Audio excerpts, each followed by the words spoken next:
Hello everybody, and just here, and welcome to Maho Tsukai ni narenakatta onna no ko no hanashi, episode 1, which translates to, I believe, the stories of girls that couldn't be magicians.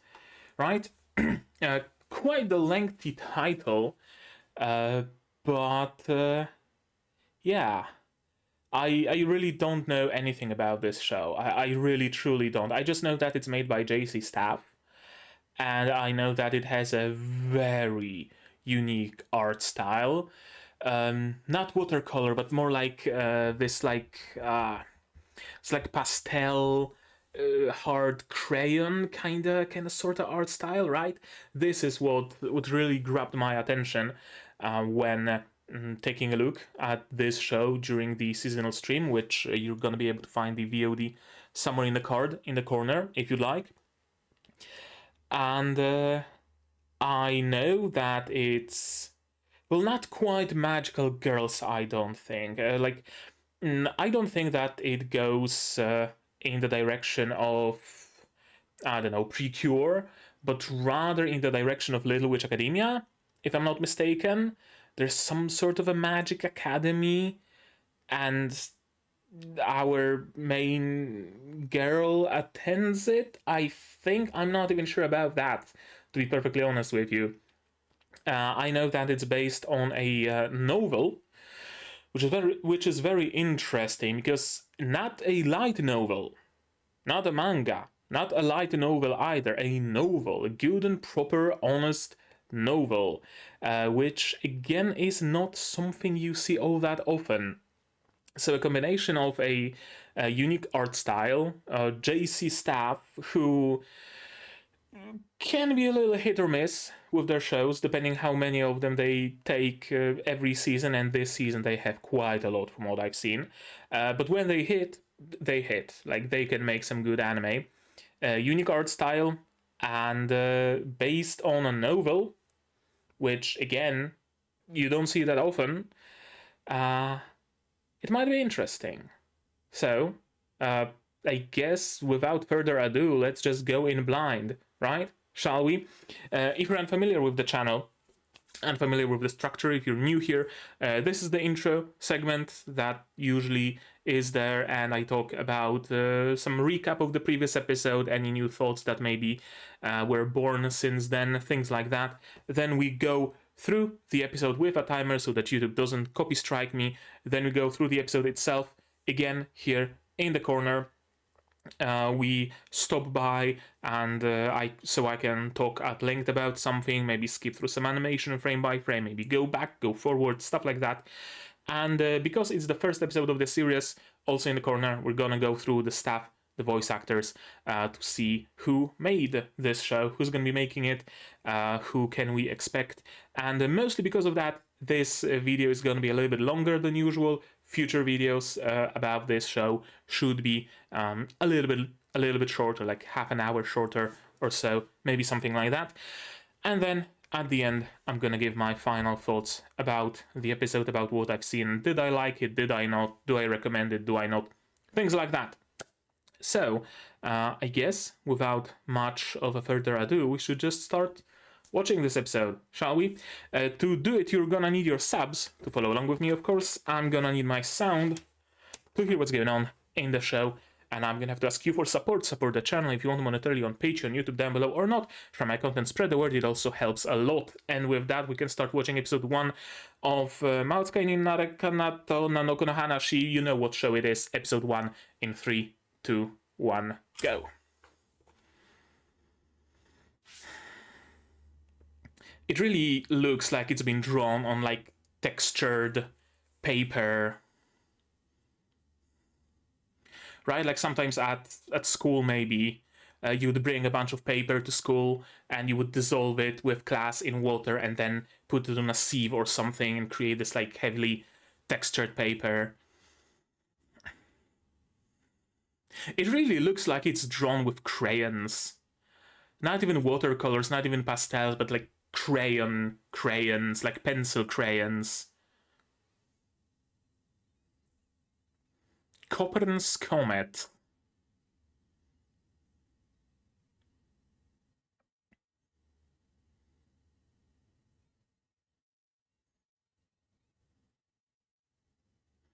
Oh? Magic ink or something?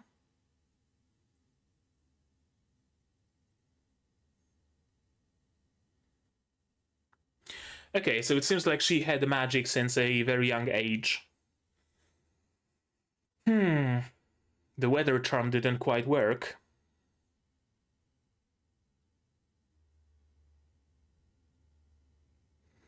And hard to give up a once in a century viewing, isn't it?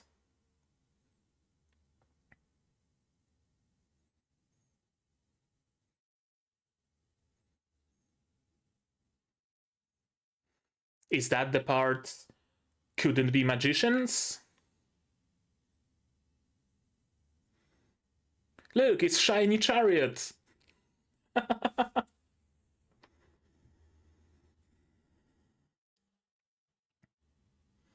Did her charm work after all?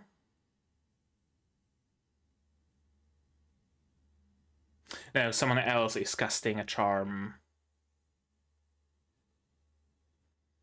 Yeah, that's a very similar looking charm, but not quite the same, a little bit more complex.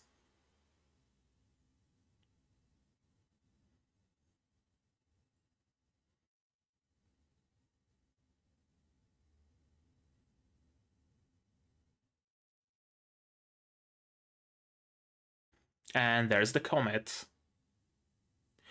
What an interesting art style.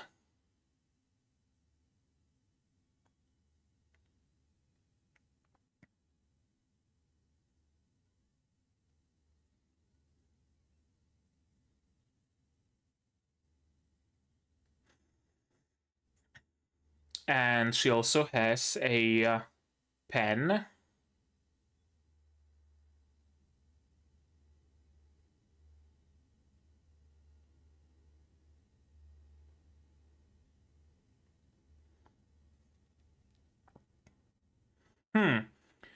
So is it a world where everybody has some magical potential and it's just a matter of learning? Like everybody's a sorcerer? No, wait. Sorcerers have innate magic and magicians have to learn, or mages have to learn, right? I think that's the distinction. Okay, art style suddenly a little bit less whimsical.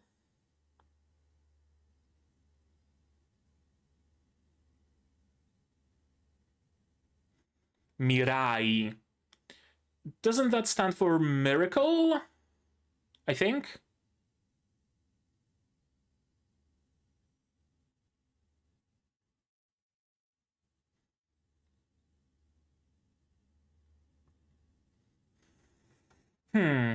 Maybe some supplementary classes. Maybe a different school.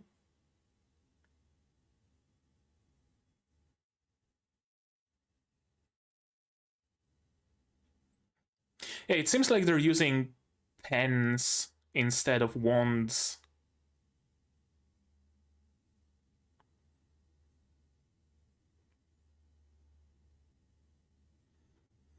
And the blonde girl, I'm assuming, is like the top of the class, like school, what am I call it?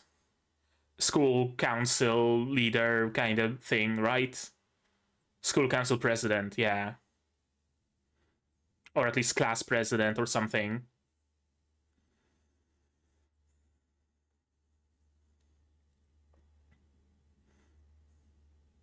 Apparently, from what I heard, people often mention Witch Hat Atelier when talking about this show, which is interesting because I really do plan to watch Witch Hat Atelier whenever that comes out.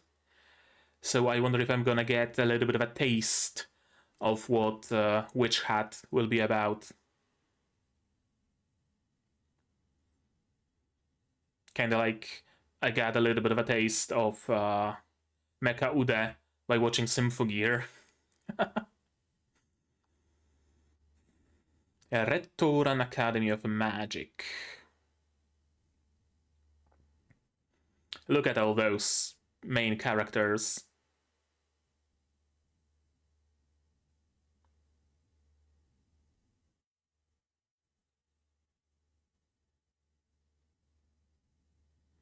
Okay, who's your roommate? The blonde girl?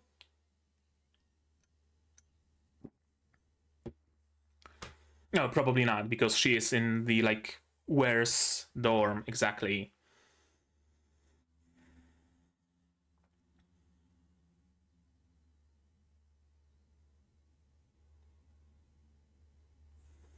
So, what is it? Like, once a year you can take an exam and get into the, like, better part of the school, like a gifted student program kind of thing?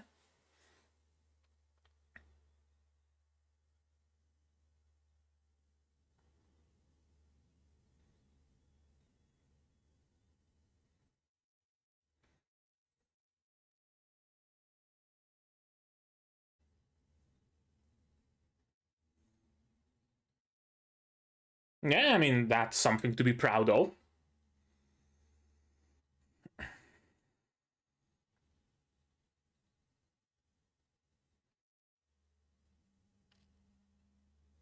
But yeah, like, the best of the lower school, it seems, but not quite good enough for the upper school, whatever that means. Kinda reminiscent of Vistoria, a little bit, in that way of, you know, the best of the worst, but also the worst of the best kind of way.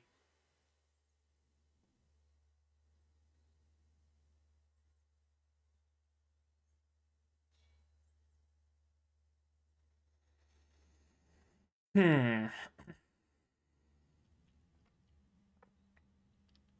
So wait, is it like a just a regular boring ass school, but it has like an additional like a magic faculty on top? Like you study your maths and physics and stuff, and you take an exam, and it turns out you know magic, so you get thrown into the magic program.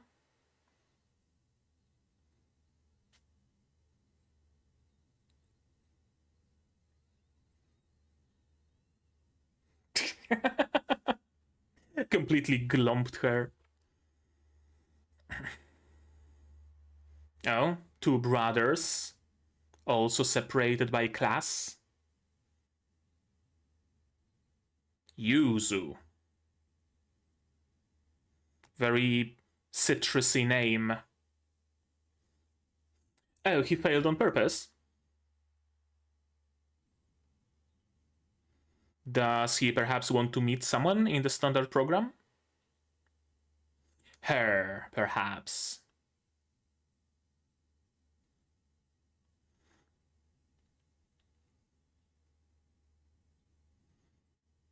Hmm. A Ojo-sama type who has her lackeys, but doesn't seem to be the evil type with the evil lackeys. Could she perhaps have failed on purpose as well? She really strikes me as the, queen bee of the school. Hmm. Is perhaps being at Ma-gumi not quite as good as everybody paints it? Hmm. Like, oh, is the Ma-gumi like the official government approved way of learning magic, while there is more to magic than what the government teaches you? Kind of thing? And she'd rather learn this kind of magic?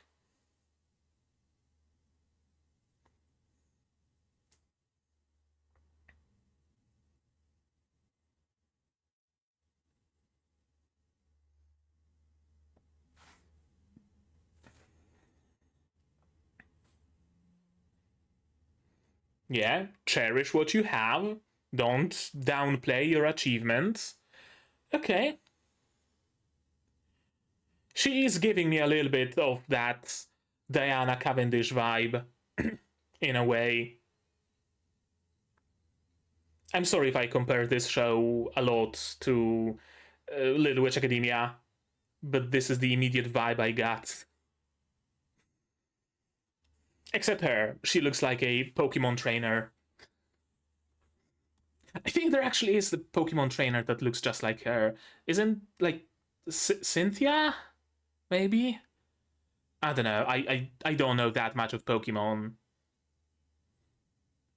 I've just seen, like, individual episodes whenever I was sick and didn't have to go to school.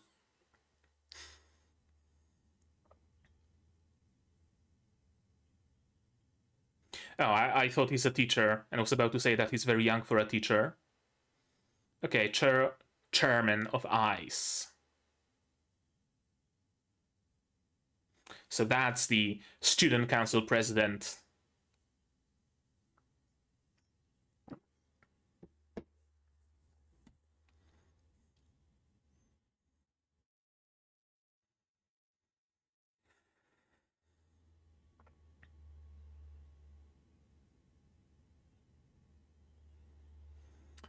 Do I smell a like magic research club that they start or something like that?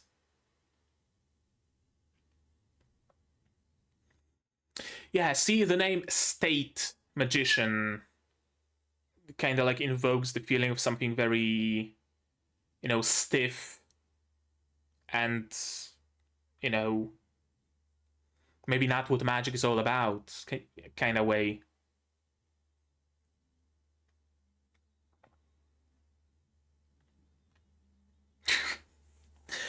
Great. Which means which means they're probably gonna get one hell of an oddball. Uh, their teacher is probably somewhere, I don't know, exploring some ruins or something like that. Or decided to go against the government and get disappeared. I don't know why I get so stuck on the whole, like, state bit of the name of the magic curriculum.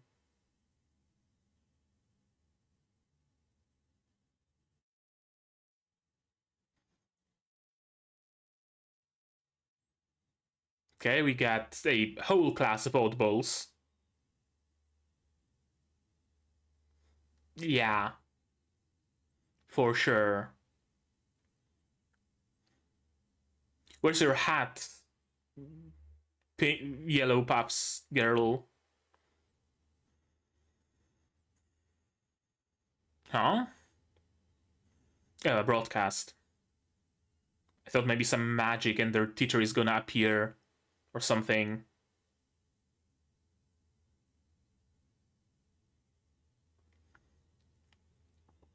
Why did you usher them into classrooms if they're supposed to go out immediately after?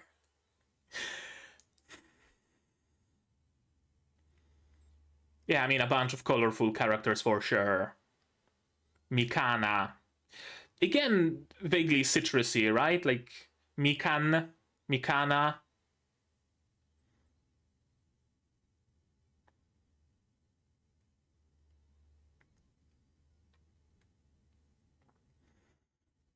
That's a person taking the shape of a dog, isn't it? Maybe their homeroom teacher. Oh, it's not a book. It's a Pokédex. Or something like that.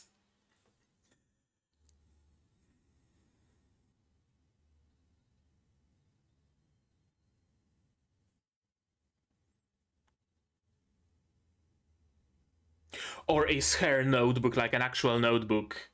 And because of that, she has access to the raw magic, while all of them have access only to the magic that was programmed into their Pokédex.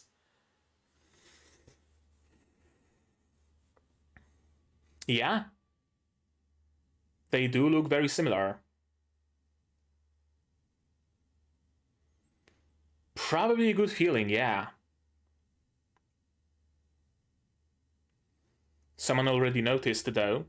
One of the brothers, wasn't it?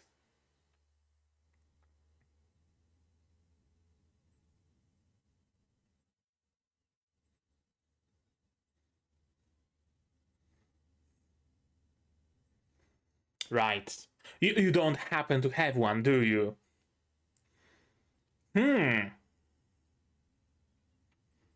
Well, that kind of takes the whimsy out of magic, doesn't it?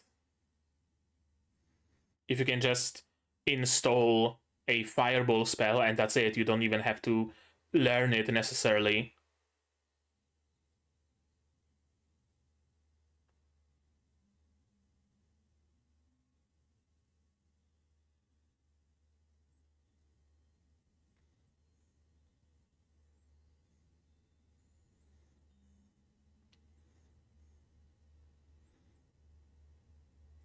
I gotta say, those spells aren't all that impressive. I expected fireworks or something.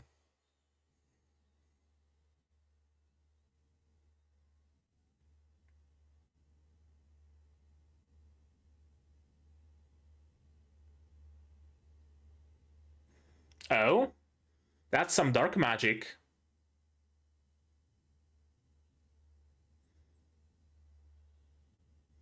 Yeah, that's magic. Corrupted magic, I assume. Like this dark magic or whatever corrupts existing spells? Why are you carrying this capybara around? Hmm.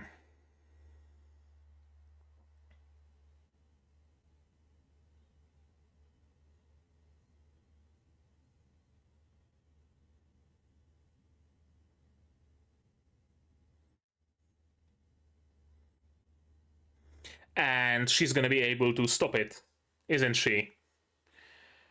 With her unique magic notebook.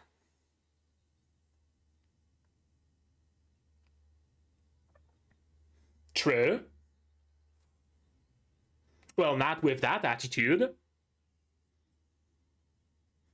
That's gonna be their homeroom teacher, isn't it?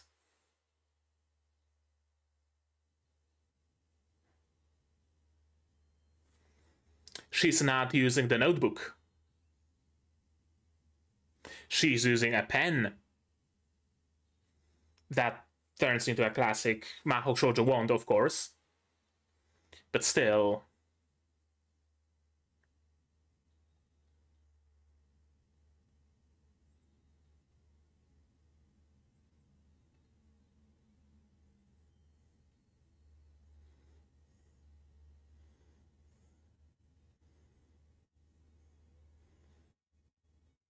Easy. Just like that. There certainly seems to be a distinction between the Pokédex magic and the pen magic.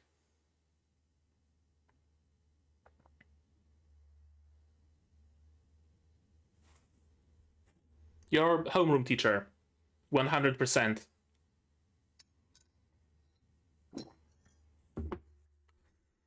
Oh. Hmm. Hmm.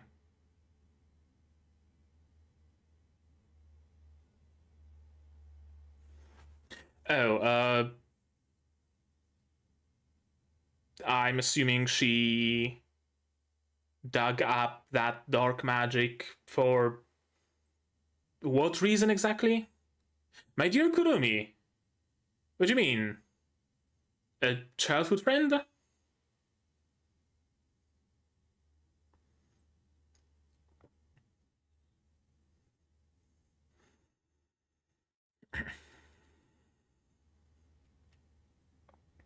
Similar hat, similar cape.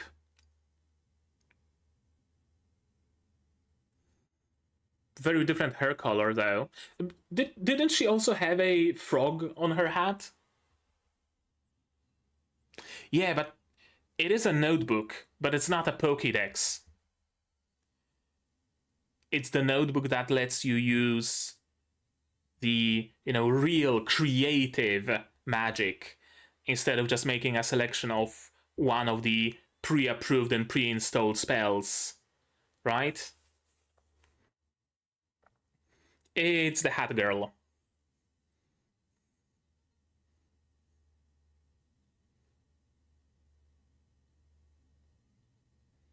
Sasuga Yuzu-sama.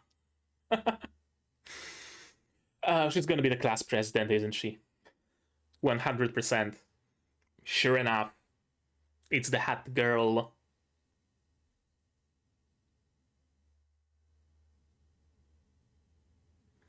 She's probably like 800 years old or something.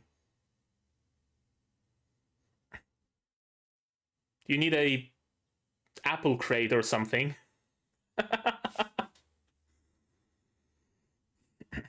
Or a bucket. Sure, that will do.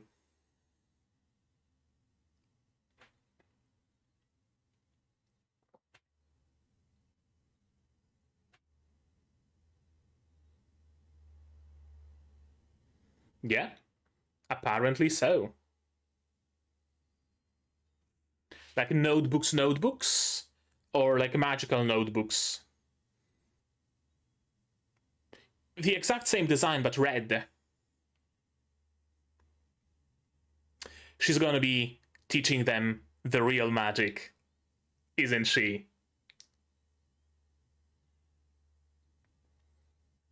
Yep. She's gonna be teaching them the real magic.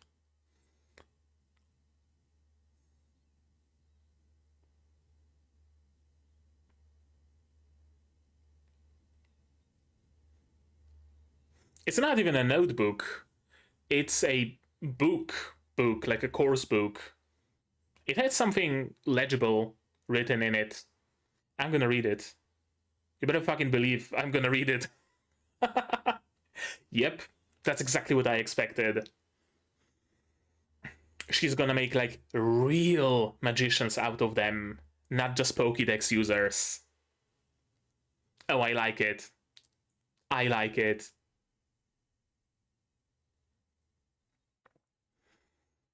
Someone once said anybody can be a magician, right?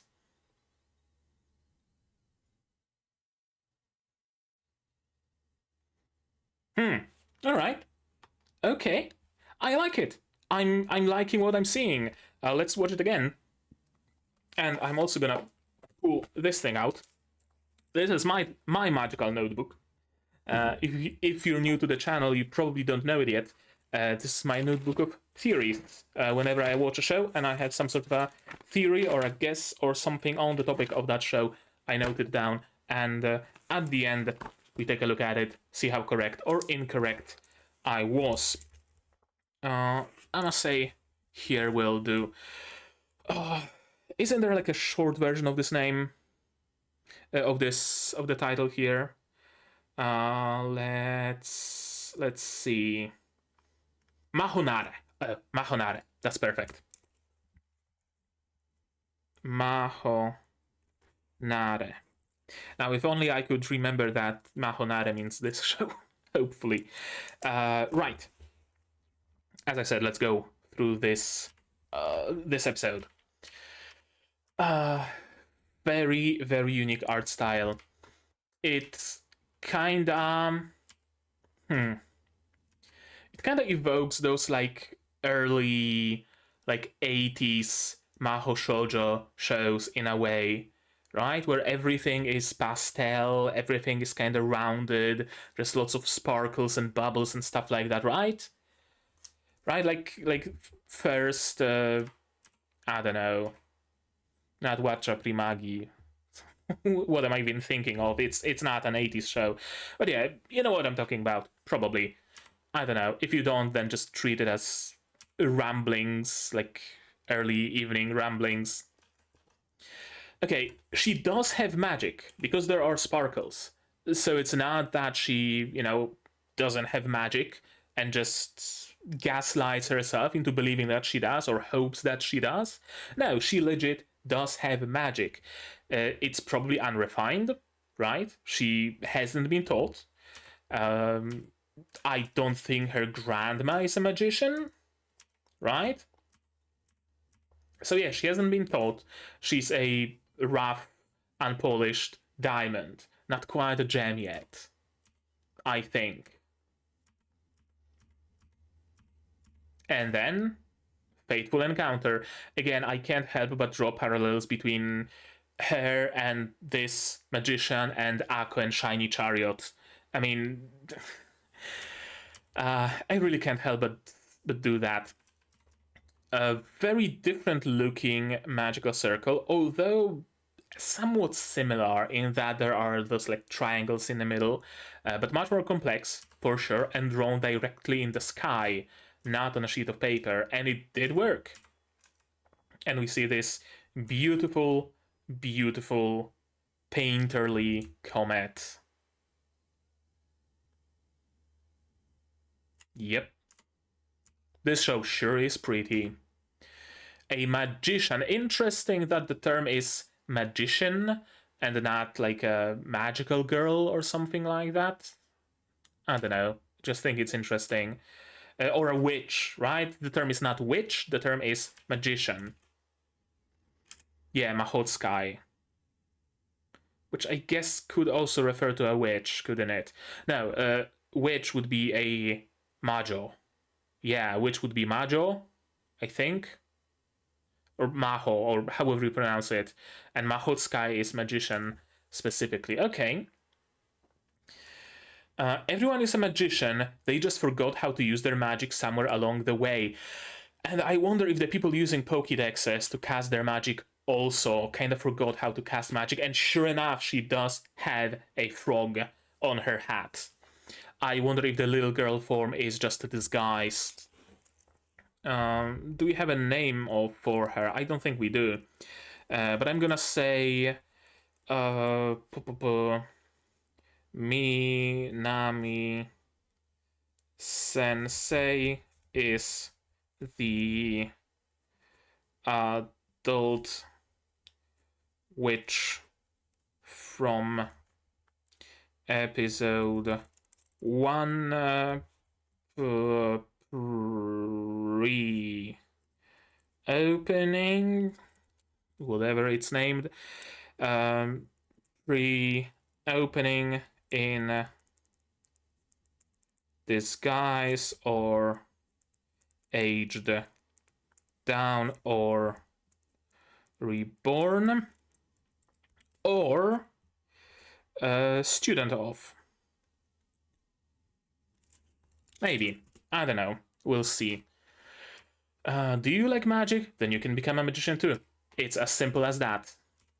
Yeah, take this notebook. Real notebook. Not a fucking Pokédex. Yeah, when I grow up, I'm gonna be a magician. Not quite as easy though. Rejected. Yeah, the Kurumi Mirai, first place on the mock exam, first place in the lowest class. I always find, I mean always, it doesn't happen often, I noticed. First time I noticed it was in Vistoria, slight spoilers, so, you know, as long as I hold my hand up, it's slight spoilers for Vistoria. In Vistoria, it also turns out, which is kind of logical, and you can figure it out yourself, but the reveal was very kind of big to me, that the main group of characters is the kind of rejects. They're not the best of the best, because they are in the final class, in the final like term. They're going to be graduating soon, and they still haven't been ascended to the tower. So they are good for the people that were left behind, but they're not good enough. They weren't good enough to be scouted by the tower earlier. So they are kind of the best of the worst. And that was the first time I've seen something like that. Well, maybe not the first, but one of very few. And this is giving me kind of similar vibes. Yeah, the best of the worst, essentially. I like it. I really, really do. And is that her roommate? That's someone else, isn't it? Everybody looks so similar. I'm really gonna have to learn to distinguish between them eventually. And we see the opening. A lot of, maybe not quite parallels, but Yuzu and Kurumi are featured a lot together, like some sort of counterparts in a way. right? Like a girl who doesn't maybe have the raw talent, but has some access to the raw magic and has hard work, versus a girl who maybe never had to work for that but had innate talent, right? One who desperately wanted to ascend to the magician class, versus the other who deliberately failed that exam to stay in the lower class, maybe something like that. Again, I'm kind of seeing parallels to Akko and Diana a little bit. Yeah, lots of very colorful characters, and here's their teacher drawing the sigils and stuff. There's gonna be a lot of characters, and yeah, we see the, well, not here, but yeah, we see them transforming into animals. Is that a boy or a girl? I don't know. We're gonna learn about that later, I assume. Yeah, and she's gonna be casting her own magic. That is a very interesting place. Some sort of a dungeon kind of thing. Or a, I don't know, a labyrinth or something. Like everything is here is so colorful and whimsical and whatnot, right? And then, boom. Come on, there we go. Drab, probably moldy, dark dungeon kind of area. And hey, back to whimsy. There's gonna be a lot of characters. I'm gonna have to learn a lot of names, and I'm probably not gonna learn them all. Thankfully, I have a list of characters on my second screen. I can always refer to it. Ma-gumi Special Dormitory, and look at all those designs. I guess so, all sorts of hair horns are popular. This girl in pink hair has like ram horns. The green hair girl has like, I don't know, slug horns, and this girl is like demon horns. I wonder if she's evil in any way. Wouldn't surprise me with a design like that. And here's our girl in the standard program. Okay, yeah, so that was her her friend, her roommate.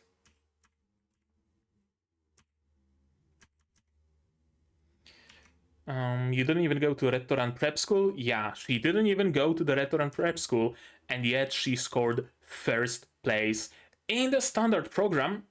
Sure, but she was the very first. She was the very best, right? The best there ever was. To catch them is the real test. To learn them is my cause. Catch them is my cause? I don't know, I can't remember. I mean, fitting with Pokédex and Yuzu looking like a Pokemon trainer. They couldn't stop talking about you. Right, she stayed up learning a lot, studying a lot, and yet she still failed. But yeah, I mean, Yuzu is entirely correct here. Like, she got into a very prestigious school. She didn't get into the gifted student program, true, but she still got into the equivalent of fucking Harvard or MIT or Cambridge or whatever. Two brothers also separated. Well, also separated. I'm saying it as if someone else was separated as well. Two brothers separated, of which one wants to go to the standard program dorm. And I have a feeling that Yuzu also wanted to go to the standard program. I just don't know why exactly. Believe it or not, I couldn't have taken it more seriously. I couldn't have taken trying to fail it, but only just more seriously. That's how I read it, at least. Yuzu has her goons, of course, obviously. It's a bit of a fresh breath of fresh air, though, that her goons are not like immediately bullies or immediately just, you know, hounding Kurumi or anything like that. And neither does Yuzu. Cool, I like it. Can't believe Yuzu didn't get into the Ma-gumi She probably could have if she wanted, but she explicitly wanted to avoid Ma-gumi. State Magician Intensive Development Program, SMIDP, which tells me nothing. State Magician. The word state, it almost never has like good connotations. It really seems to me like, okay, so the big like overarching theory here that I already mentioned, but I want to just word it and note it down properly. Ma-gumi students learn the pre-approved, pre-installed on their Pokédexes array of spells. They have no clue how to create original spells, how to adjust their spells, how to, I don't know, use their spells in combination or whatever, right? They just take their phone, their Pokédex, they do beep beep beep boop, and if the fireball from beep beep beep boop is enough, then it's enough. If it's not enough, then, well, shit, that's the only fireball that I installed. The others are microtransactions, right? Meanwhile, what Kurumi can learn, what Kurumi has the talent to learn perhaps, and what Minami Sensei wants to teach them is the real magic, quote unquote, right? Where you draw your magic circle thing, and if you do this, then it's long range. But if you do this, then it's short range, but it's stronger. And if you do this, then it's AoE, right? Things like that, where you can feel the magic. It kind of feels a little bit like the the AI discourse is like all the rage nowadays, right? And it kind of feels like that. I don't think the novel for this was written anywhere recently. I really don't. But it kind of feels like that a little bit, right? There is the group of people who has some like pre-approved and kind of cleaned up and ability to do something without much passion, much soul, much of anything. And then there's the group who can learn it the hard way, but also get much better results, right? Kinda sort of thing, maybe. I don't know when the novel was written. It could have been a commentary on digital art versus hand-drawn art. It could have been a commentary on television versus theater, right? Like any number of things. But it kind of feels like that, like technology versus tradition, a little bit. And now, how do I put it into few words? Ma-gumi students can only use state approved spells from their Pokédex. Meanwhile, Minami Sensei wants to teach the real, fluid, creative magic. Yeah, I think I'm right on the money here. It's an honor to make your acquaintance. Yeah, almost everyone at the Redrun went to Magic Preparatory Academy, and they made it here. You didn't. You didn't attend this academy, you just learned on your own, and you still made it here. It's a real fucking challenge. You be proud of yourself. Because there are people who went to the school and worked hard and were rejected. And you have the privilege to attend this school, and it's like a tragedy to you? Give up your spot. Give it up to someone more deserving. Right? I like it. I like Yuzu. She is gonna have a way to uplift Kurumi a little bit, I feel. Like ground her a little, right? Like, Kurumi, I feel, is gonna bring some whimsy into Yuzu's world, while Yuzu is gonna bring some stability into Kurumi's world. This, like, their chemistry so far reads as something like that to me. Again, the comparison with Aka and Diana a little bit, right? I think it's gonna be something like that. Whoa, Lady Killer. Yuri goggles. There are men in this show, though, so yeah, we'll see where it goes. Yeah, literally walls it off. Indeed. Are hats not a part of the whatchamacallit, uniform?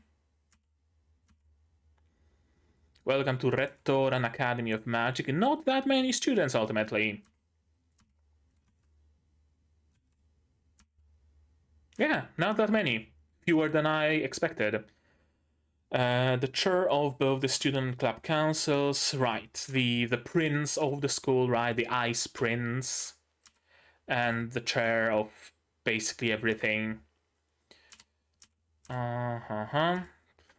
Capybara, female capybara. If you didn't know, right? She has the lashes, so you can immediately tell.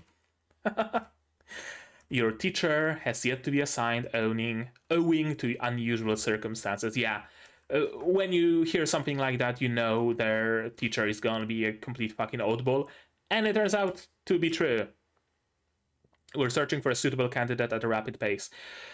Okay, so it's not that she was kept by something, like, I don't know, being on some sort of an adventure and couldn't make it in time. It's that their teacher mysteriously disappeared and they had to look for a replacement, and it turns out that Minami was the suitable replacement. Question, what happened to their teacher? What happened to, they're called like what, standard? Yeah, standard 1. I'm gonna say S1.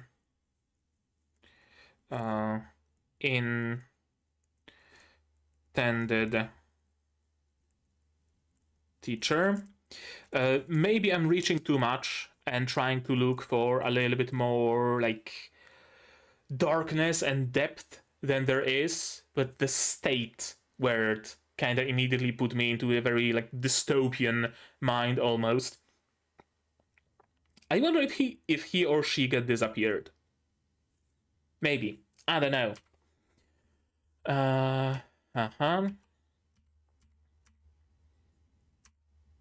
Standard program class 1, and what a colorful cast of characters. Yeah, there is a fashionable guy, there is a foodie girl, there's some sort of like a gyaru kind of gal, there is a singer, there is a reporter dude, there is, I think, a tomboy, there's some sort of a princely archetype, whole entire slew of archetypes, and here we have motherfucking Tintin. Yeah, unique indeed.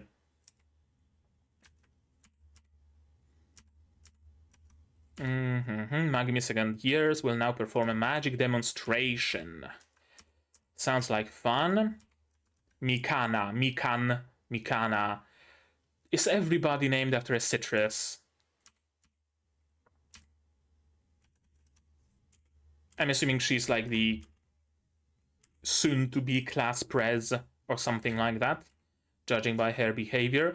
Lots of hand-holding. Lots of hand-holding among rose bushes. Just saying.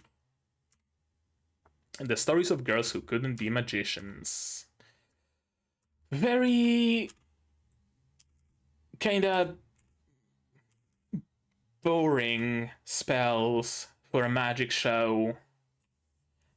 Right? Like, oh, it's a glowing tornado. It's a ghostly mole thing. It's like, it's not really that exciting.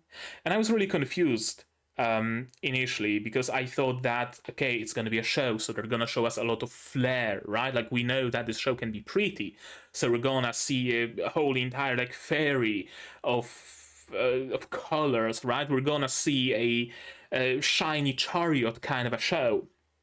But we are seeing, like, this.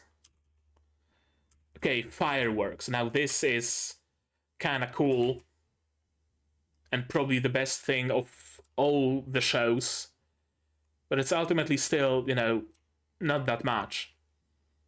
And I think it's on purpose. It's supposed to be like that. We are supposed to feel like this show is underwhelming, and it's supposed to contrast with what the students feel. To them, summoning a mole is like, holy fucking shit! She summoned a glowing tornado on her palm, like, Jesus Christ! Right? To the students, that's what it's supposed to be, but to us, it's very underwhelming. Because it is underwhelming. Because they're just using one of the pre-approved spells, pre-programmed spells. If you were to draw the magic circle in the palm of your hand manually, or on a sheet of paper, or in the air or something, you could summon a tornado that would fucking dance around and throw people in the air and land them safely, and an entire fucking spectacle of fireworks and whatever, right? I think that's what it's supposed to be.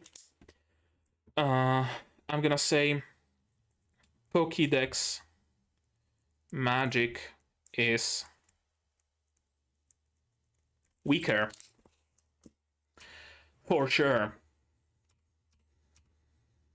Yeah, only they get to wield those magical notebooks. Right. Install the right spell array program and those notebooks can do anything. Notice, not the magician who wields them. The spell array program. It's kind of like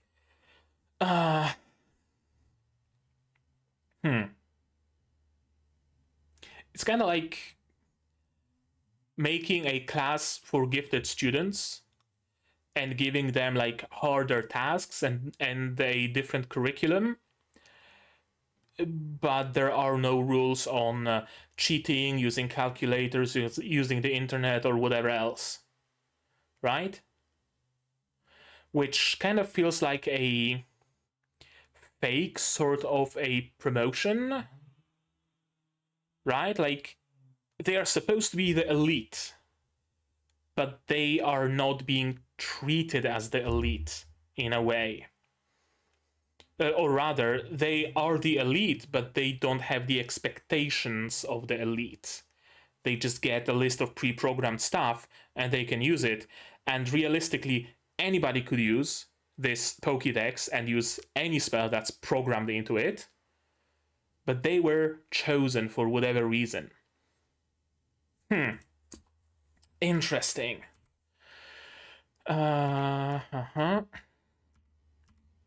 This should be a treat. And again, I was expecting something, oh, holy shit, it's gonna be so cool. But it's just a lizard. Not even a particularly big lizard, and then a couple of fireballs, and it's like the girl in a corner, she's like, holy shit, fireballs!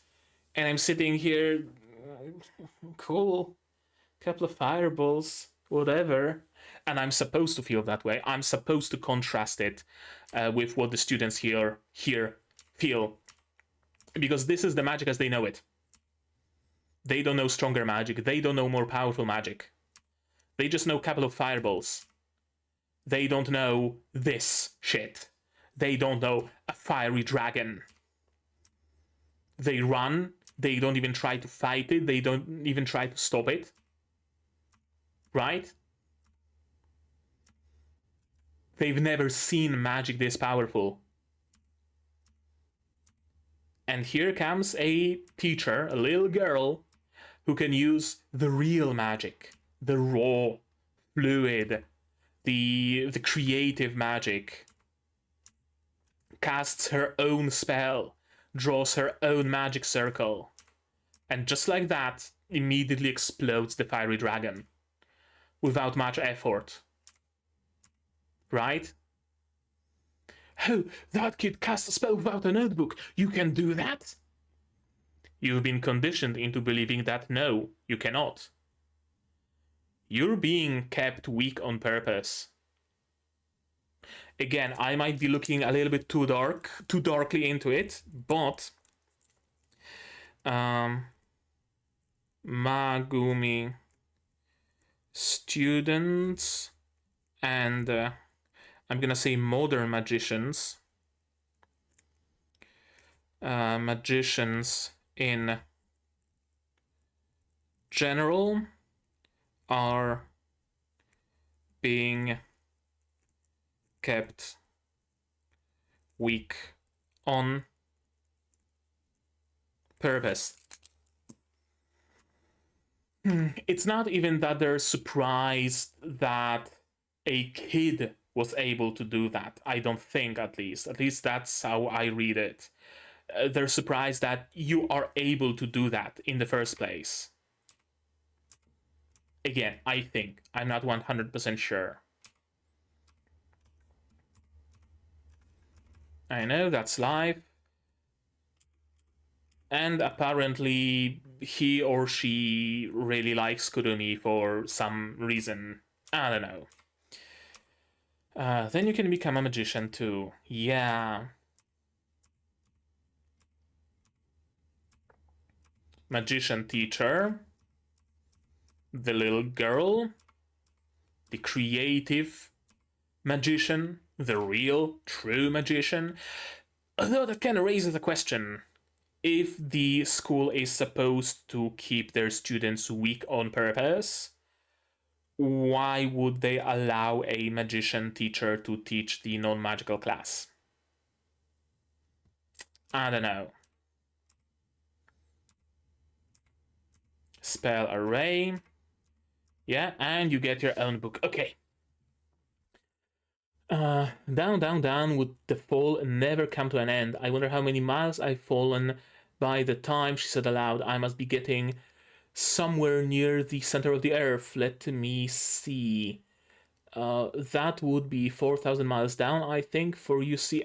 Oh, it's Alice in Wonderland. Yeah, for you see, Alice had learned several things of this sort in her lessons in the schoolroom, and this was a very good opportunity. Yeah, it's Alice in Wonderland. There is a mention of the rabbit. She was close behind it when she turned the corner, but the rabbit was no longer to be seen. She found herself in a long, long hall, which was lit up by a row of lamps hanging from the roof. What would be the, meaning of Alice in Wonderland here? Because it's not random scribbles. It could have been random scribbles, it could have been vaguely runic writing, it could have been whatever, but it's specifically the moment Alice arrives to Wonderland. I mean, it's specifically the moment that this entire class arrived to Wonderland. In a way. They were expecting to just learn maths and physics and chemistry and history. And here comes their teacher and says, I'm gonna make you into magicians. They entered Wonderland. That's the importance here. I'll make magicians out of every one of you. Yep. Yep, yep, yep. Cool. Cool, cool, cool, cool, cool. I like it. I like it very much. Okay. All right. All right. Where is it? Here it is. Let us take a look at what I mentioned. So staff, seiyu, etc.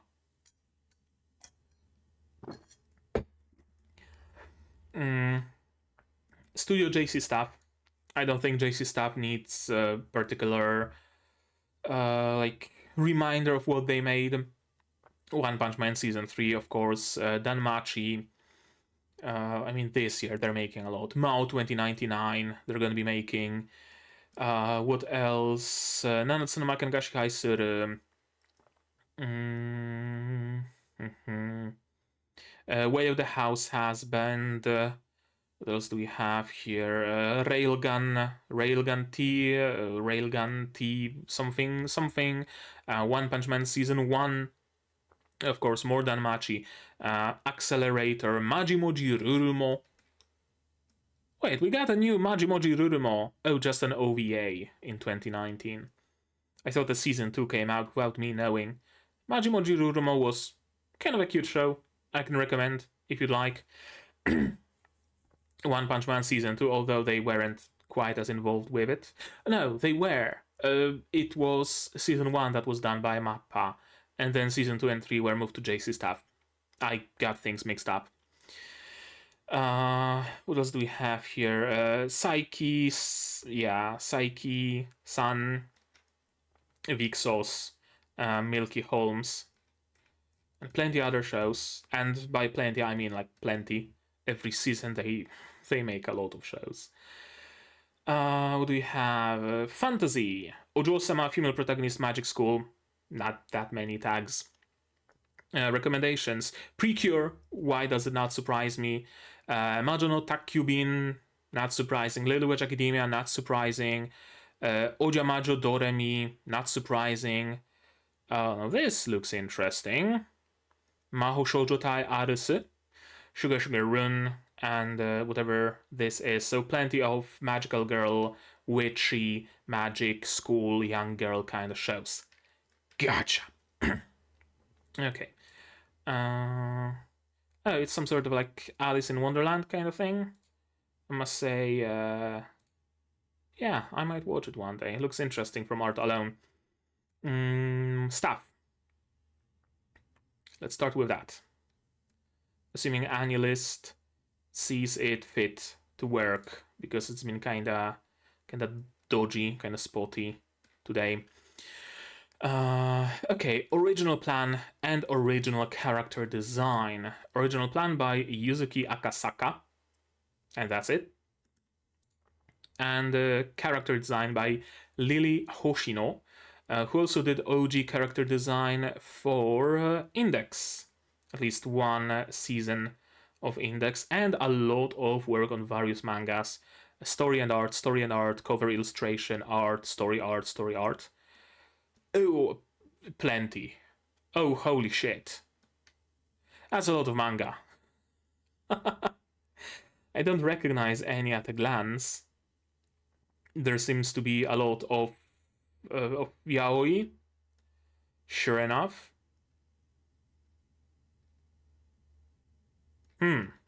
Okay. Japanese mangaka, doujin artist, illustrator, character designer, known for her extremely cute art style featured in her many publishing manga, some of which are shonen ai. Exactly. She also does illustrations for Yuri magazines. Would you look at that? Next, chief director and director, which are respectively Takashi Watanabe, who also directed this thing. I don't know what it is. Storyboarded Nanatsu Makangashi Haisuru, directed OP&ED and storyboarded OP&ED for Tatenoyusha Season 2. Strike the Blood, OP&ED, OP direction and storyboarding. MILF Sekai, episode 3 and 11, episode director. One Punch Man, Tabuta 2, that's a name I haven't heard in a while. Ichiban Ushiro no Daimao, that's also a fun show to watch. I can recommend it as well. Director on Freezing, haven't finished season 2, alas. Tsunabozu, another name I haven't heard in a while. Ikitozen, plenty of the like old anime that I watched and I fondly remember from my childhood. As I said, Tsunabozu, Ikitozen. What else is there gonna be? Anything? The Ichiban Ushiro no Daimao. It's also something.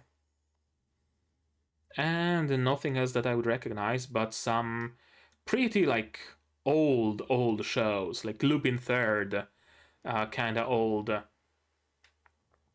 Yeah. A man with a large portfolio. And then Masato Matsune, director on this show, also Nanatsu no Makengashi Haisuru.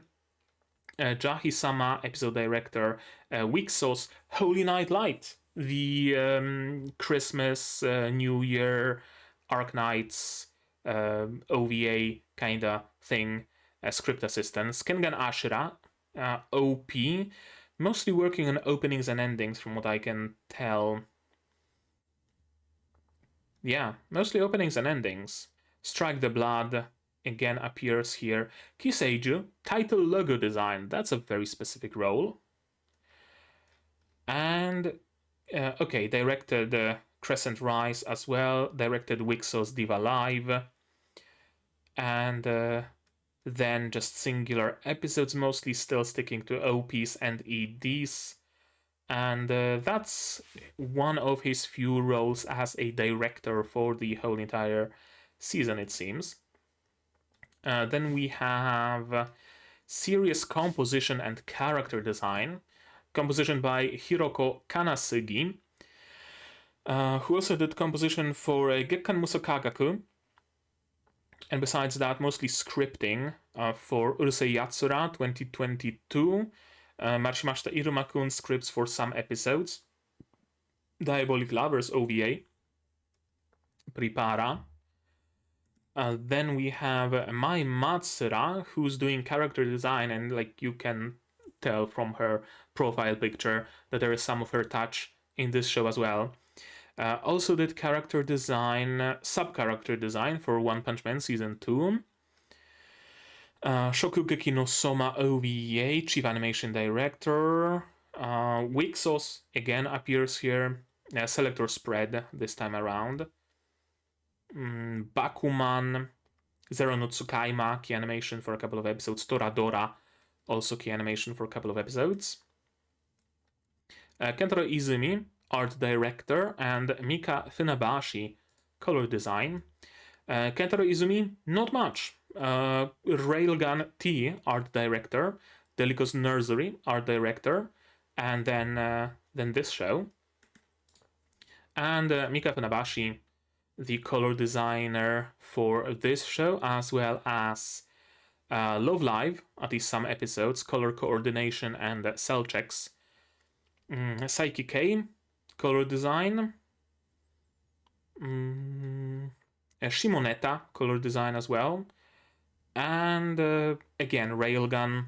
Shakugan no Shana, at least the third season and the second season. I didn't know Shakugan no Shana had seasons. I've seen like a bit of the first season, I think. Yeah, I really didn't know it has seasons. Embarrassing to admit. Director of photography and editing. Photography direction by Yurina Yagi, who also did the same for Way of House Husband. And other shows I don't... Machika Damazoku, second season at least, and other shows I don't really recognize. And Hitomi Sudo doing editing here. Also editing for Isekai Shikaku, Tate no Yusha, Isekai Oji-san, Likoreko, ReZero, Nanatsu no Makengashi Haisuru, more Tate no Yusha, Ganbare Doki-chan, Steins Gate. Yeah, they got quite the editor for this show, didn't they? Okay. Sound direction and music. Direction by Yoshikazu Iwanami, who also did the same for Negaposi Angler, Urusei Yatsura 2022, Konosuba, at least, what is it, the OVA or something? I'm not sure. Psychopath, Seishun Butayaro, Nanatsu no Makengashi Haisuru, and a lot of other shows. Girls und Panzer, Princess Principal, some SAO, some Fate, Yojo Senki the movie, a sound director as well. Ninja Batman, Girls und Panzer, more Princess Principal, more Fate, more Yojo Senki, more Konosuba. A lot of work as a sound director, even Kill la Kill. And goes like way back, all the way to like early aughts, with Kodomo no Jikan, with Zombie-Lon, with Baccano, with Bokatsu Tenshi Dokuro-chan, and then like old shows. Yeah. Another person with a big portfolio. And Yoko Shimomura doing the music here. Also music for High School Girl, Season 2 at least, and Season 1 as well. And Extra Stage. And then some like older shows. And not all that much. Oh, mainly a game composer. Gotcha. That's why there isn't that much in the way of anime. Legends of Mana and Parasite Eve. Kingdom Hearts, Mario and Luigi. Okay. Yeah, another fairly damn prolific person working on this show. Music arrangement. Hayato Matsuo also did music for Drifters, for Keijo, for The World God Only Knows. 2 seasons of it. All seasons of it, actually. Yeah. And all the OVAs and stuff. Hellsing OVA. And then some older shows. Guyver Act 2, even. Would you look at that? Dai Haraguchi. Only this show so far. Miku Yoshikawa, also only this show so far. OP performance. Puffy and Tuboe. Puffy is a Japanese rock duo who also did music for Usagi Drop opening, Naruto Shippuden theme song, and other shows that I don't really recognize, and Tobe solo unit consisting of the Vocaloid producer, vocalist, lyricist, and composer John. Who also did, I'm assuming those are mostly music videos, well, except Chainsaw Man, of course, ED4 for Chainsaw Man, and then opening for this one, and Halka theme song performance for the ED, and she's playing the role of Halka in some sort of a show. Japanese musician. Gotcha. And appeared in anime such as Ace Attorney, Kaguya-sama. Alright. Engage Kiss, opening, sure enough, Kaguya-sama, Ace Attorney, Boruto. Okay. That's a lot of fairly prolific people working on it. And also a lot of people who are maybe not quite newcomers, but who don't have that big of a portfolio, which is an interesting mix, pretty much always. Seiyu. Any familiar faces? Not immediately. Well, Kurumi and Yuzu, our main duo. Kurumi voiced by Hana Hishikawa, who is also the voice of Onnanoko A and Jukensei B in Kaijo Hachigo, and Risa in Kaijo Hachigo. Yui in Precure, and not much besides that. Yeah, mostly Yui from Precure, and couple like Villager B kinds of roles. Interesting. And then we have Misuzu Yamada, who's voicing Yuzu, and also voiced Michela from Nanatsu no Makengashi Haisuru. And besides that, again, kind of like Villager A kinds of roles. Huh. I was expecting... I don't actually know what I was expecting. Yui Horie as Minami Suzuki and Marihino as her frog. Yuri Horie, the voice of Minami, also the voice of Manami from Boku no Hero Academia, Felix from ReZero, and a lot of other roles. Mary from Psy-Hat and Paladin, Saren from Precon, more Mary, North Carolina from Azure Lane, Saren again, Pipimi, but who hasn't voiced Pipimi? If you're unfamiliar, then roles for Pipimi. This is all the people who voiced Pipimi in Pop the Pipik Season 2 and Pop the Pipik Special. Pop the Pipik is great. Highly recommend watching it. First half of every episode is voiced by either male or female seiyuu, and then second half is almost exactly as the first half. It has some changes to it, but very few and far between, and is voiced by the seiyuu of the opposing gender, right? If female seiyuu voiced the first half, then male seiyuu voiced the second, and vice versa. Also voiced Tsubasa from Owari Monogatari, and plenty other people. Yeah, going all the way to 2013, 2012. Anybody who jumps out at me in particular? I don't think so. Fairy Tail role. Shoko from Zetsubo Sensei. That's a familiar face. Yeah, early aughts. School Rumble. Damn, that's a metric ton of roles. Naru in Love Hina. Ayu in Canon. Okay, all the way to 97 as Chihiro in Pokemon. And her frog is voiced by Marihino, who also voiced... anybody I would know? Not really, I'm afraid, at least not at a glance. Someone in Flying Witch. There's gonna be a lot of people, so we're gonna go through them kind of fast. Maki Kumir, Asuka Kumaru, Kyo Kurumaru, sorry, not Kumaru, Lemone Juicy.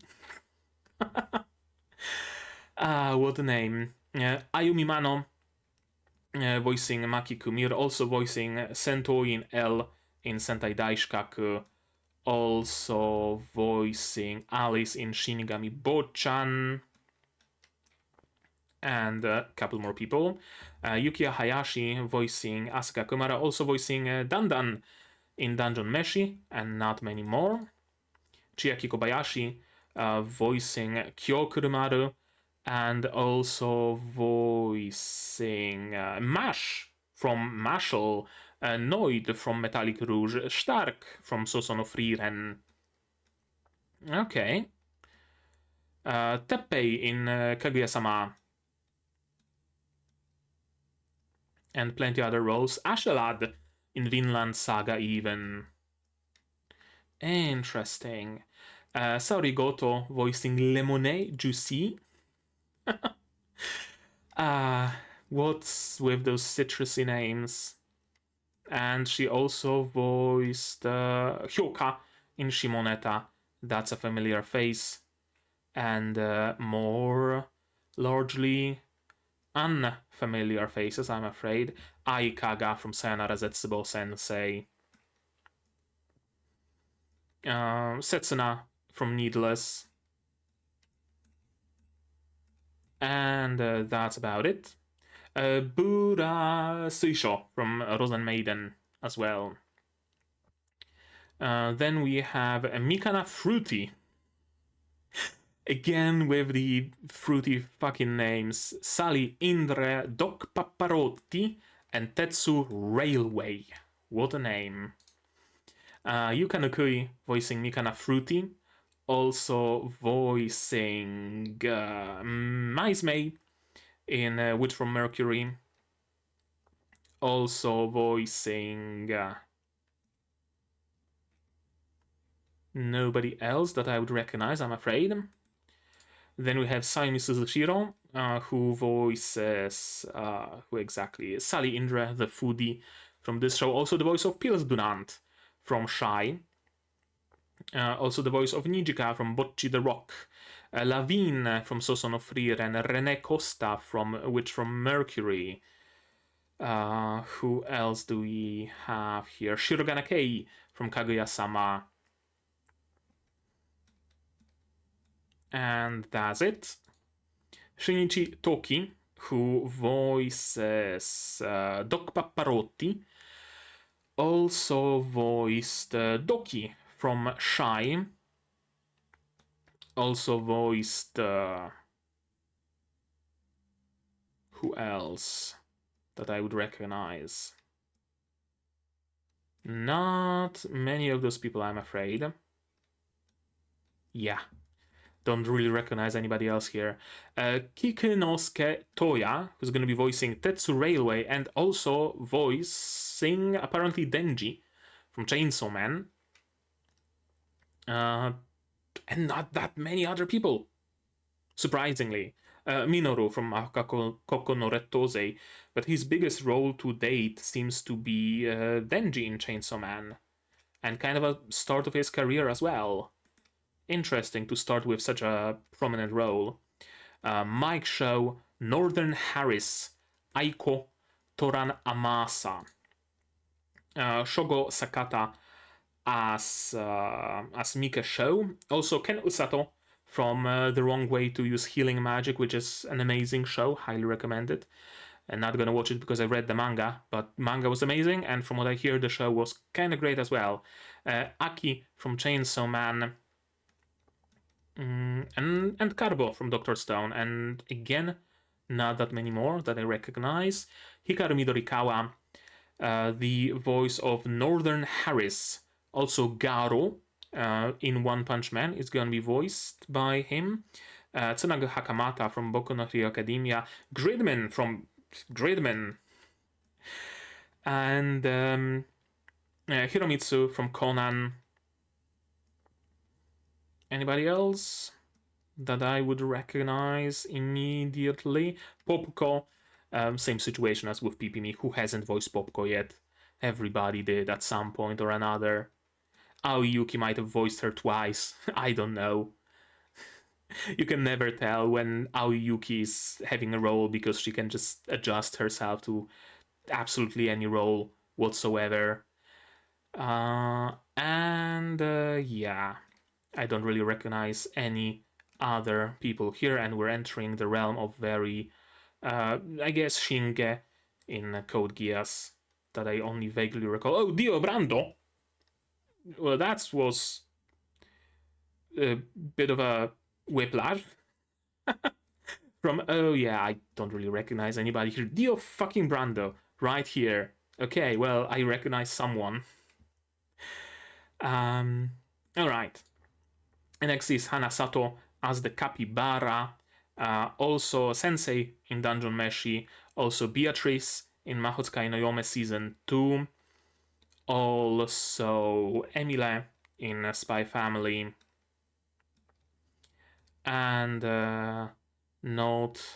And yeah, plenty of like spirits and lesser roles in Mahotsukai no Yome Season 1. And then we have Masaki Mizunaka voicing Toran Amasa, the voice of Sion Ulster in Vistoria. Would you look at that? Also the voice of Ryo from Kenganashira. Also the voice of the Diablo from this show with the cat girl and the elf that I mean, Isekai Maoto Shokan Shoujo no Derei Majitsu, but I kind of forgot the English name for it. And I was trying to look for it in my memory, but I couldn't find it. Okay, who else is left? Sophia Swan, Erika Hughes, Sumi Amasa, and Anik Kumar. Kana Ogino voicing Sophia Swan, and not many more people. Saya Fukuzumi voicing Erika Hughes. Marie in Danmachi, someone in Vixos, and not that many more. Mikako Hoshitani, only voicing Sumila Masa, nobody else, yet. Shinsuke Sugawara, voicing Amik Kumar, also voicing Guy Greenwood in Nanatsu no Makengashi Haisuru. That's a familiar face. And no other. Bucho, Futa, Fukubucho, and Kai Mirai. Oh, sister or brother, I guess. Maybe spoiler. I don't know. Mako Morino, voicing Bucho, also voicing Yuki in Cinderella Girls, and Chiori in Wixos, and not that many other roles. Daria Mido voicing the owl, also the voice of nobody I would know. Tatsumaru Tachibana, the voice of Fukubotru, and also the voice of someone from Butchigiri, Bug Eyes from Vinland Saga, someone from Blue Period, someone from The God of High School, someone from Pokemon, Mikako Komatsu, the voice of Kai Mirai, also the voice of Senku from Doctor Stone, Lupus Regina Beta from Overlord, Gamo from Ijiranai de Nagatoro-san, more Lupus Regina, Makoto from Precon, Mikhail from Vanita no Carte, and a surprising amount of other roles. Popuko, again, who hasn't voiced Popuko, voiced twice. Damn. More Lupus Regina, Sei Iori in Gundam Build Fighters, someone in Ajin, someone in Shokugeki no Soma. Yeah, that's a lot of roles, hailing all the way back to Conan as Hina, of all people. Interesting. And the last two people, Harumi Sakurai as Hoken no Sensei, and Kaoru Katakai as Kurumi no Oba-chan.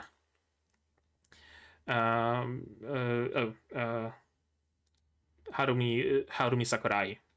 Clicked the wrong thing. Harumi Sakurai voicing Lizana Strauss in Fairy Tail. Also voicing Sarge from Shokugeki no Soma. Unfamiliar with the character because I haven't seen past season 1, to be honest with you. Little Busters, Saya, and not that many other people that I would recognize. Oh, Yuri in Angel Beats. And plenty of like ecchi Chobits-like shows, it seems, or Love Hina-like shows. Yeah. And then we have Kaoru Katakai, voicing Kurumi no Oba-chan, also voicing the village granny from Soso no Frieren, also voicing some other granny in Mierko-chan. Not that much more. Okay, that's all the people. That's all the people involved in the production of this anime. So, now, final thoughts. I had fun. I really had fun. I initially didn't know what to expect of this show, to be honest with you. I thought that my expectation should be that of a like an early Maho Shoujo show with a bit of a Magic Academy spin, maybe, where they have to learn the power of magic and friendship and love to be able to cast piri heart spells, kind of sort of thing. All of that with like beautiful colors and beautiful art that might be a hard sell at the same time. I was not sure how I'm gonna like the art. And it turns out that if I'm reading this first episode correctly, I got way more than I expected, which is kind of a theme today, because today I also watched Mecha Ude first episode as well, and I also didn't have huge expectations of it, and I got so much more than I bargained for. And this is kind of exactly the same. The art style that I was not sure if I'm gonna like, I liked. It really grew on me. Like initially in the first segment, like the pre-opening segment where we were in the past, where Kurumi met the witch. I wasn't sure. The art kind of sort of felt even cheap at times, I would say, right? Where it would just be a sketch and just colored with a single swath of blue, for example. But then we escaped the past and got into the present, and everything got so much more detailed and colorful, and it really, really grew on me a lot. I really do. Turns out I really do enjoy this art style. So cool. Good animation. They didn't really have opportunity to show off that animation all that much, because the bits that were supposed to be show offy, right? They show off all the Ma-gumi students, was supposed to be this big show. Turned out to not be a big show, which is on purpose, I think. But what was there was good. I mean, good voice acting, good music, good everything technically. So I mean, technically, it's just it's I have nothing to criticize really. I was unsure about the story as well. I thought it's gonna be some sort of a cutesy fish out of water, maybe bit of a scenario, or a non-magical girl wants to become a magical girl kind of thing, with again power of friendship, hearts, bubbles, and sparkles, and things like that. But it turns out that it's probably gonna be a little bit more than I thought it's gonna be. It turns out that there might be some sort of a second layer to it, with my theory about Ma-gumi students being kept from the real strength on purpose, right? Like removing the creativity of magic from society purposefully and just giving them a list of pre-approved spells to use and things like that. It really seems like there's going to be so much more in this show than I think anybody would have expected from it, both to the story and I feel to the characters. I mean, even just from this episode alone, Yuzu and her goons, for example, are already unique in that they are not the usual Queen Bee and her goons, where either it's just the goons who bully the main girl, like it was in case of Little Witch Academia, or where both the boss and the goons bully the main girl. But no, like Yuzu might be a little bit cold and very matter of fact and even harsh in her words, but ultimately she is not a bully. Ultimately, she is or can be Kurumi's friend. And I like that. I like that we don't really see any adversity here so far, not quite yet at least. It might be hidden in some people's motivations, in some people's actions, maybe. I don't know. But we don't see anything like, I don't know, a big villain, for example, where Yuzu would be the antagonist to Kurumi or something like that. Or the other blue-haired girl or boy or whoever they are being very, like, super antagonistic towards Kurumi or something like that. Sure, they summoned this like weird dragon with the dark magic thing, but was the purpose of that to harm anybody, to harm Kurumi? That dragon ultimately didn't do that much. It just showed off and scared people off. So it's interesting. It's certainly very interesting, and I'm gonna have to see more of it to like fully get a grasp on what this show is trying to be, but I know for sure that it's trying to be something interesting, and I'm absolutely along for the ride to see what kind of an interesting thing it wants to be. Yeah, I like it. I really did enjoy it. And yeah, I don't think I have anything more to say here. It's a good show so far. Very good first episode. I enjoyed myself a lot, and I hope you did too. But let me know in the comments down below. What did you think of this episode? Did you like it? Are you familiar with the novel? Maybe have you read it? Just, no spoilers. But besides spoilers, anything you thought about this episode, about this show, about my reaction, my discussion, my theories, all things like that, leave it in the comments below. I'm curious to read all of that, and I read all the comments. Like this video if you liked it, subscribe to be notified of future videos, and not only Mahonare, but also Dandadan and fuck Mecha Ume Mechanical Arms Mecha Ude Mecha Ude, and plenty other shows coming in the future. We're still not done with first episodes of the autumn 2024 season, so stay tuned for that. Click the bell, of course, to be notified when those videos come out and when I go live, because I do stream sometimes, like the seasonal stream, or I sometimes stream games, mostly Alchemy Stars, but others as well. Support the channel if you'd like monetarily on Patreon, for example, where for just $1 you get a role on the Discord and place in the credits, and or directly on YouTube through membership, super thanks, super chats, stuff like that. And if you don't want to spend any money whatsoever, you don't have to. Share my content, spread the word. It costs you absolutely nothing and helps the channel a lot. And with all of that out of the way, that's gonna be it from me for today. So as always, you guys do all the good stuff, and I'm gonna see you in the next one. Cheers!